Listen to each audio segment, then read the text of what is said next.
السلام عليكم ورحمة الله وبركاته. ازيكم يا جماعة؟ اتمنى تكونوا بخير. معاكم محمد من قناة الاختراع المصري. اولا احب اشكر جميع المشتركين معايا على اليوتيوب والمتابعيني اول باول والمعجبين بصفحة الفيسبوك. تاني حاجة في فيديو النهاردة ان شاء الله هنتعرف فيه مع بعض ازاي نعمل روبوت آلي او مساحة آلية تشتغل لوحدها. هنحتاج في الفيديو ده يا جماعة فرشة سجاد زي دي كده، تمام. وهنحتاج لموتور لعبة، اي موتور موجود ايا كان، موتور زي ده او موتور من السي دي بتاع الاسطوانات. وهنحتاج لزرار باور زي ده كده او اصغر، مفيش اي مشكله. وهنحتاج لبطاريه 9 فولت او 3 حجرات صغيرين، تمام. 3 حجره من اللي هي 1.5 فولت الصغيره يا جماعه. المسمار زي كده او صاموله او اي حاجه تقيله هنلحمها هنا في الموتور. انا هستخدم دي حته بلاستيكه موجوده. طيب هنلحمها في الموتور.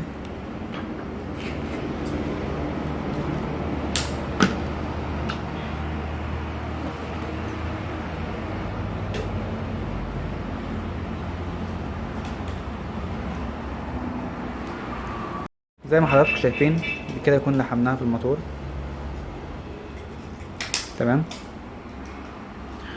زي ما قلت لكم هنستخدم مسمار تقيل او صاموله. بعد كده هنجيب الفرشه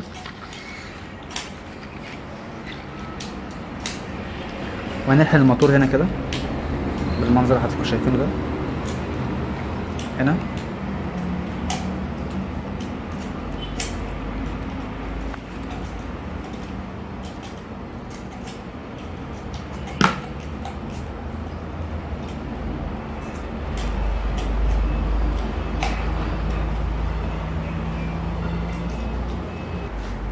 كده يكون عندنا المنظر ده يا جماعه زي ما حضراتكم شايفين كده، تمام. طيب نجرب.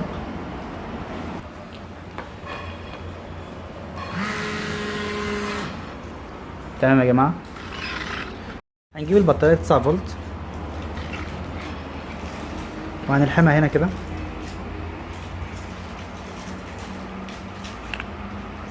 بالمنظر ده كده.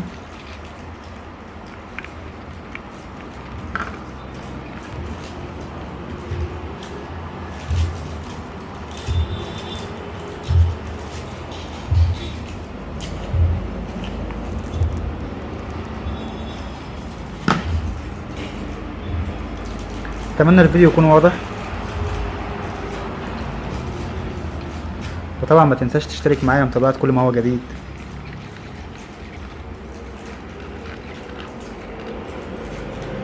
بعد كده هنجيب زرار الباور،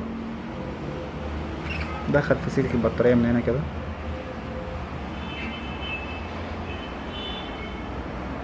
تمام.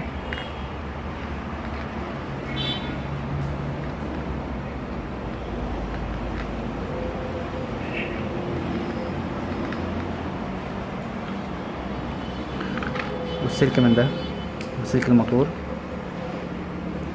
يبقى كده احنا لو وصلنا فيه سلك في ناحية من البطارية حجر، وسلك الناحية التانية من الموتور زي ما حضراتكم شايفين.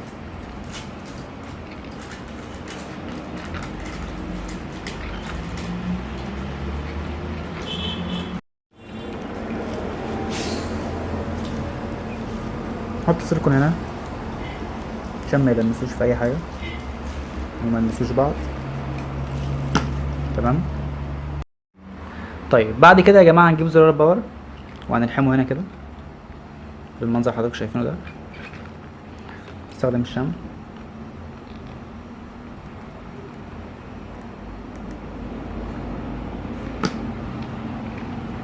زي كده.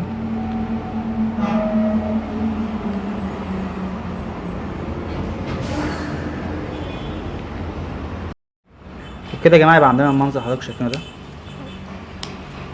تمام. طيب فاضل عندنا سلكين طبعا هنربطهم في بعض.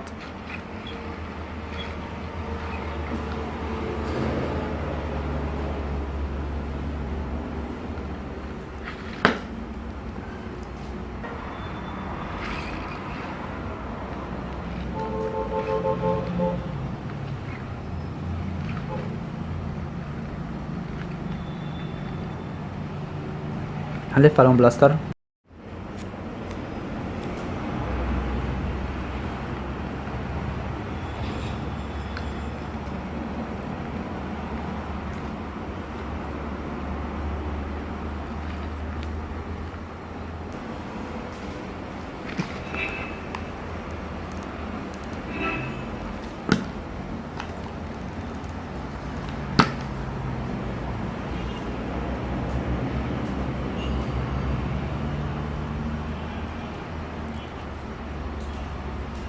كده يا جماعه نكون انتهينا من الاختراع بتاع النهارده، وعندنا زرار باور زي ما حضراتكم شايفين كده.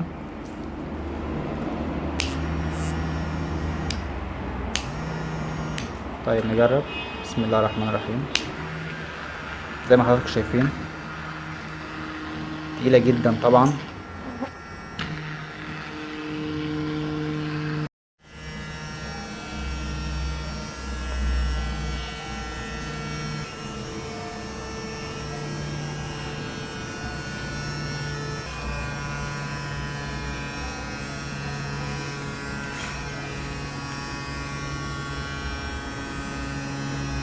طيب لو لقيناها يا جماعه بتلف حوالين نفسها كده، ممكن نغير اتجاه الموتور ونخليه بالمنظر ده كده. تمام، عشان تمشي.